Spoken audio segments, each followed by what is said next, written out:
I'm Lali. Hello everyone, welcome back to another video of English with Fun. So my dear friends, जैसा कि हमने part 1 में helping verbs cover किए थे और उसका फर्स्ट टाइप कवर किया था, सो पार्ट 2 में हम कवर करेंगे सेकेंड एंड थर्ड टाइप और कुछ examples of helping verbs. Okay, so let's begin. The second type of helping verbs is model. Okay, model जो होते हैं वो क्या होते हैं? हेल्पिंग वर्ब्स की टाइप होते हैं एक. ओके, इसका फंक्शन क्या होता है? Mainly it express ability, possibility, permission, advice, necessity, obligation और सर्टेनिटी. ये सारी चीजें ये रिफ्लेक्ट करता है. कौन कौन सी? अबिलिटी यानी कि आपकी काबिलियत, आप क्या कर सकते हो या इन हेल्पिंग वर्ब्स को यूज करके बता सकते हो. ओके, एंड पॉसिबिलिटी, पॉसिबिलिटी मतलब क्या हो सकता है. ओके, नेक्स्ट परमिशन यानी कि आज्ञा, अनुमति. Next is advice. एडवाइस का मतलब है सलाह. ओके, नेसेसिटी मतलब जरूरत, ऑब्लिगेशन यानी कि कोई रिस्ट्रिक्शन, कोई लिमिटेशन. ओके, सर्टेनिटी मतलब कोई चीज 100% श्योर है होने के लिए. ओके, सो ये सारी चीजें हम मॉडल्स को यूज करके बता सकते हैं. ओके, सो इसके कुछ एग्जांपल्स हैं. Okay, let's see what are they. So first modal is can. Can जो होता है वो क्यों यूज होता है? अबिलिटी शो करने के लिए. ओके, कि आप क्या कर सकते हो. Okay, so here is the example, I can swim मतलब मैं स्विम कर सकती हूँ. Okay, that is my ability. Okay, next is could. Could जो होता है वो कैन का पास्ट फॉर्म होता है. ओके, कुड क्या बताता है? पास्ट एबिलिटी मतलब आप क्या कर सकते थे. ओके, एंड कुड आप कोई भी रिक्वेस्ट करने के लिए भी यूज कर सकते हो. ओके, अगर आप किसी हायर पोजीशन के पर्सन से बात कर रहे हो. सो इसका एग्जांपल है शी कुड डांस वेल मतलब वो अच्छा डांस कर सकती थी. ओके, नेक्स्ट इज मे. मे का मतलब होता है शायद, या फिर ये हम किस लिए यूज करते हैं? परमिशन के लिए. ओके, पॉसिबिलिटी मतलब शायद कोई चीज हो सकती है, and may is also use for seeking permission. Okay, permission लेने के लिए भी हम मे को यूज करते हैं. सो इसका एग्जाम्पल है मे आई कम इन. ये परमिशन है कि क्या मैं अंदर आ जाऊं. Okay, now we are having some more models. Okay, so उनके एग्जाम्पल्स भी देख लेते हैं. Next is might. माइट जो होता है वो बताता है स्लाइट पॉसिबिलिटी मतलब बहुत थोड़ी सी संभावना. ओके, मे और माइट ये दोनों ही पॉसिबिलिटी बताते हैं, बट मे जो होता है वो 90% पॉसिबिलिटी बताता है, तो जो माइट है वो 60 to 70% पॉसिबिलिटी बताता है. ओके, बहुत थोड़ी सी संभावना.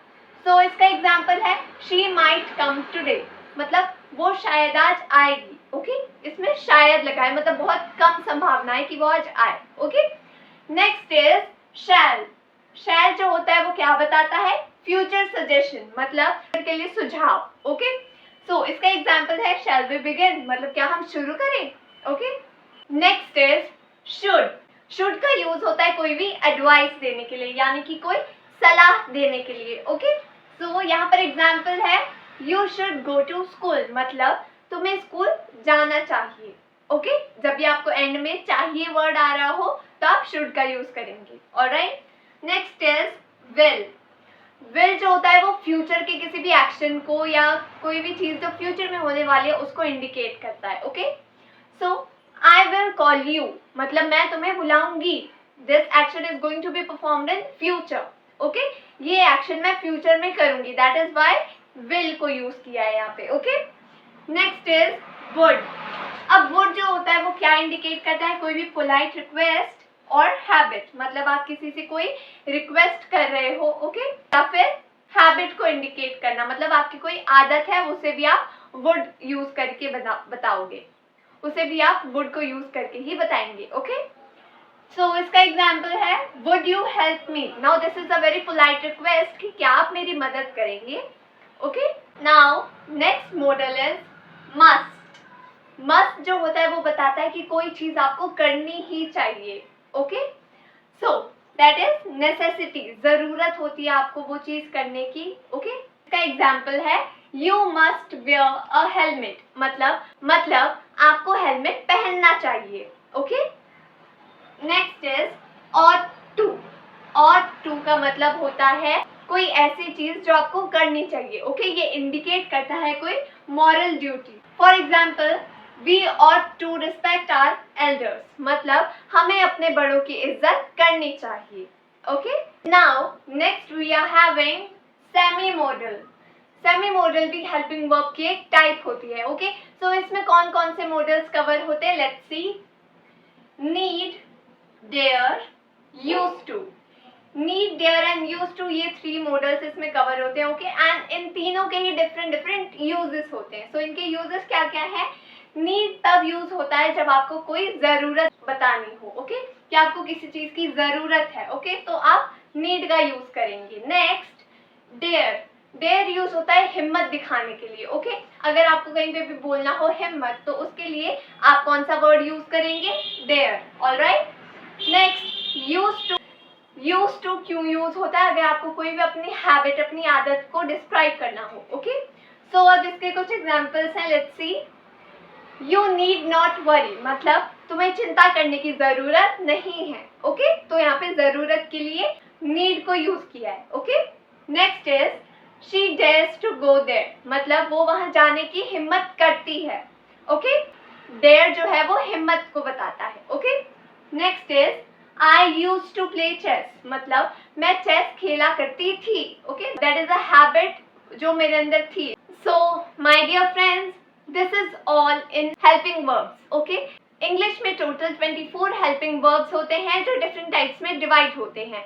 एंड इन 2 पार्ट्स में हमने तीनों टाइप्स को कवर किया है एंड हेल्पिंग वर्ब्स की डीपली स्टडी करिए ताकि आपको अच्छे से समझ आ जाए कि कौन से हेल्पिंग वर्ब को आप कहाँ पर यूज कर सकते हैं और उनके फीचर्स क्या हैं. Okay, so that is all in this video. And मैं आपको ये भी बताना चाहूंगी कि हेल्पिंग वर्ब्स ही इनफ नहीं होते हैं पूरे सेंटेंस को फ्रेम करने के लिए. हेल्पिंग वर्ब्स एक इम्पॉर्टेंट रोल जरूर प्ले करते हैं, लेकिन वो मेन वर्ब को असिस्ट करते हैं. ओके, एंड मेन वर्ब और हेल्पिंग वर्ब्स को मिलाकर एक पूरा करेक्ट सेंटेंस बनता है जो कि उस सेंटेंस के टेंस और उसके पूरे मीनिंग को स्पेसिफाई करता है. ओके, सो आई होप आपको हेल्पिंग वर्ब्स अच्छे से क्लियर हो गए होंगे. एंड हेल्पिंग वर्ब्स आपको इंग्लिश बोलने में बहुत ही ज़्यादा हेल्पफुल होंगे क्योंकि ये आपको बताएंगे कि आपको कौन से सेंटेंस में कौन सा वर्ब लगाना है, तो आपका सेंटेंस बन जाएगा सही. Okay, so I hope you like this video and do not forget to like, share and subscribe. Okay.